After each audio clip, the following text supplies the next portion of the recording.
So I'm like I have a humanities background, right? But I coded entire video games myself. My biggest project, including like 40,000 lines of code, right? And and it doesn't, and it's functional, and it's efficient.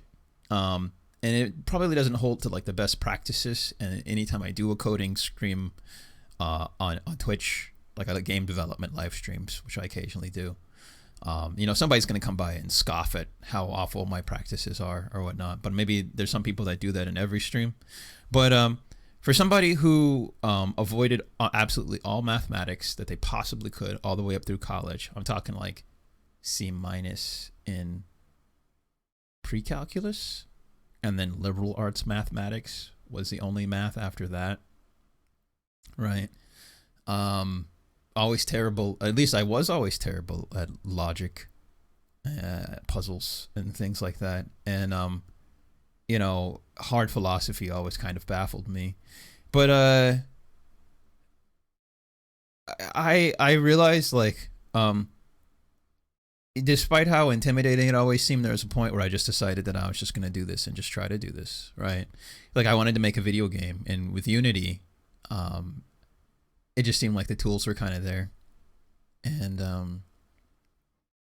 then it was just kind of time to go for it. And I realized, I did some of the tutorials, and I managed to learn quite a bit, but eventually I figured out a way to think about code and think about programming in a fashion that made more sense to somebody who grew up writing novels and scripts and making comics, from the perspective of somebody, who's on the, like, very much on the creative, well, coding is creative, but on like the artistic side of things. And that's where my comfort zone was, right? I've been writing books since I was 12. That's how I expressed myself. Didn't share a lot of those, but always kind of made them. And then finally, after just banging my head up against it in isolation for a long time, I was finally able to look at programming in a fashion that I could understand. That made sense to me. And it's, coding is stage directions for like the stupidest thing in the world. Like the stupidest actor, the stupidest human, the stupidest invention or creation, right? That can do everything you tell it to do and responds to like specific commands. Like, it's all there.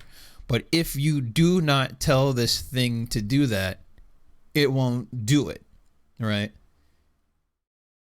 Everybody can do that to an extent. Everybody is capable of giving directions, right? And that's what makes me actually think now that everybody can program. Maybe not everybody will be a genius programmer, right?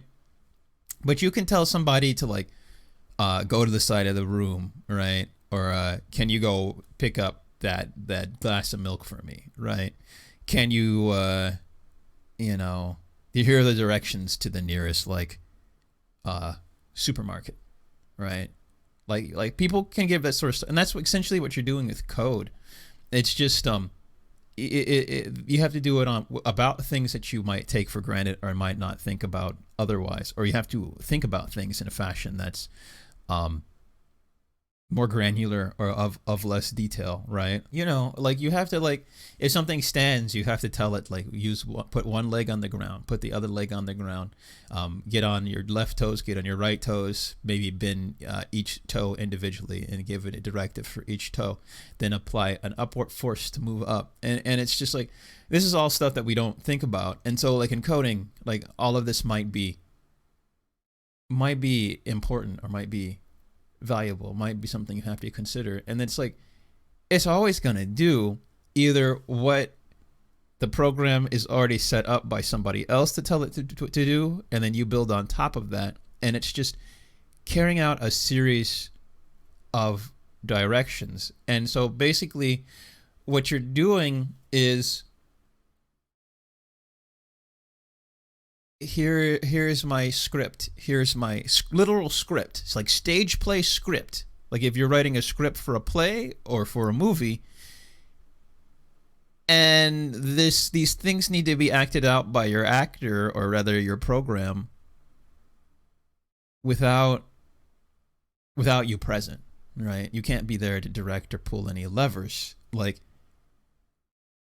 it's like writing a book. Like, you can't be there to guide the other person's mind and make sure they see what you see or put emphasis on things that you emphasize. It just has to be written in a fashion that ensures the proper details and actions go across. So, like, and then from that perspective, now as somebody who, like, wrote books his whole life and went to college for like creative writing, like, there's not anything that intimidating about programming at all, because I can move it to that fashion. It's like, sure, you can think about it like a circuit board, sure, you can think about it about like, this logical abstraction, or sure, you can go and gatekeep it and keep people out. But like, coding as it is now, with a lot of things figured out about it, like, I see absolutely no reason why absolutely everybody couldn't learn some basic level of programming, and it really should be in like all school systems. But yeah, that's it. I just wanted to present a perspective on programming, not from a master programmer, but from somebody who was able to make what he wanted to make. Got an entire game, on Steam. Cherry in the Sky. Go check it out. It should probably be on other things in the future, and more coming. And it's just hey, you're capable of more than you think, and a lot of things aren't as hard as we like to make them out to be.